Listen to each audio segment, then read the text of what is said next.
WLFR 91.7 Soul Revival, and I call this segment, this is the Native Tongue segment of the day. So let's talk about it, man. That was the group. Probably the greatest collective of MCs and future producers who could go up against any collective that you could think of. I put them up there. I also put up, because you know I'm going to bring up Flavor Unit.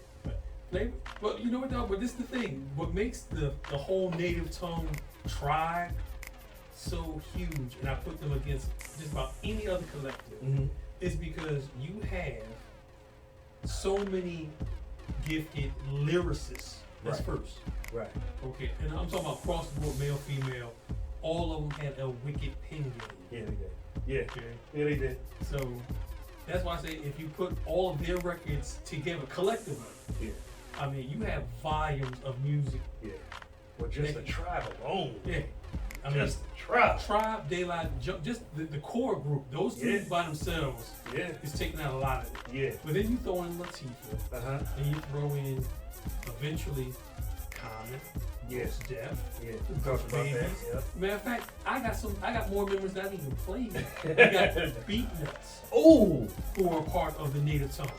The Beat Nuts. We go in there. We go in there with the Beat Nuts. And they have some hard beats. Yes, they do. So all I'm saying, across the board, the Native Tongue Collective is one of the hardest collectives that any other could go. You know, I can agree with that. I can agree with that. Not the top, but I can definitely agree with that. They're up there. Yeah. I'm saying they got enough records to take out a lot of. Yeah. With just the members' solo projects. Oh, and that's not even including leaders of the new school in that collective. Yeah. With a very hungry Busta Rhymes. Right, man. So I'm just y'all saying. see Busta today. Imagine what he was like years ago. I'm just saying. you put all of the records they did then, plus the music that they're still putting out. Again, what other collective can you think of that's going to have that thorough number of artists? What other collective? Some people will go The Rock, which has a strong collective. You got Jay-Z. You got Lee. You got Freeway. You got. I mean, But even with that collective, and they got strong records. There's a lot of artists on The Rock that never put out an album. Yeah. That's why I wouldn't put them up there as a collective. All right. You know what I mean? Okay, let's go to Bad Boy Collective. Okay. Bad Boy got a lot of strong hits. You had Big. Yeah. Okay. You had. Now, I don't think they had any flops, to be honest with you. I don't think Bad Boy had any flops. So but they still not messing with the Native Tongue. Okay. I don't know, man. I don't know. Like, I think to rap alone, we talking about Big. You got we Big. talking about Locks. Okay. We talking about Shine. We talking about G-Dep. We talking about Black Rob. Okay. All right. Alone, they got bars. Man. Okay. All right. Bass. Biggie and maybe Jadakiss will be the two hardest to take out, but I will put Common up again. Who in the Bad Boy is taking out Common? Matter of fact, who's taking out Paz? G-Dep can do that. G-Dep can take out Paz? I think so. Lyric? I think so. Him and Black Rob, yeah. Between him and Black Rob, I believe so. Common, it will have to be either Jadakiss or Big to go up against Common. I'm gonna say, all right, Common and Mos Def gonna have to go. Well, I can't say that. That's what I'm saying. Leaving out Styles P also. Like, so you Styles P's a murderer, man. Bad Boy got some, but okay, if I have to go Mos, Common, Paz. And that's just three members of the Native Tongue. I'm not even including, that didn't even bring Q-Tip into it. Okay. So, you put up Big, Jadakiss, Styles P. Okay? That's a good formidable matchup right there. That's formidable. But then when you go down the line, the Native Tongue got too many more weapons. As rappers. Yeah. Because, Bad Boy went too. They got Faith. They got Carl Thomas. They got Total, 112. That's a whole nother. That's a whole nother side. Right, Okay. right. Now, if we want to go, like, you can't compare them in albums, so I'm not even gonna go there. Right. I'm talking about as far as artistry, creativity. Yeah. You know, and Puffy's weak point is he samples a lot of music from other artists in the hip. Because I was cracking up when he sampled Premier's tracks for his R&B artists. And then when he sampled he said, I said like this, he sampled Dr. Dre Phone Tap, which was actually a Nas record for All Timers. Yeah. So yeah. So it's an interesting dynamic as far as who's gonna be more creative with the lyrics and with the production. It's gonna be interesting. The Native Tongue is a hard collective to beat. Okay, let's go Rough Riders. Rough Riders collective against the Native Tongue. All right. Now the Rough Riders lineup. We talking about the Lots, Jadakiss, Styles P, Right. Sheep, DMX, Drag On, Eve. We have more. Who did they add? They added more. And mind you, I'm just thinking about it. I didn't even include Busta in the battle against the Bad Boys. Busta would have took out a lot of dudes. But you also had Mace. Now, if you get in that murder bag, you think Mace was a problem. Yes, Mace was serious. He'd have been a problem for Busta? Lyrically, we're not talking about shiny suit Mace with the girls and it. We're talking about murder Mace. Okay. Harlem World Mace. Mace was a serious problem. The boy, if you go back and listen to a lot of his underground stuff, just off the Clue tapes. Okay. Murder? Oh, man. Oh, that boy was a problem. Serious.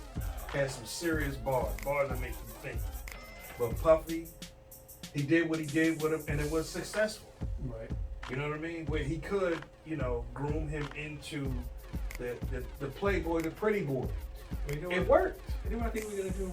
I think we're gonna start doing a segment of great collectives. Yeah, because I gotta do some more homework. Okay, so when you throwing them out there, my brain is moving. Because I tell you what I did like. Death Row Collective was nice too. Oh, absolutely. So absolutely. Corrupt back then was a problem. Absolutely.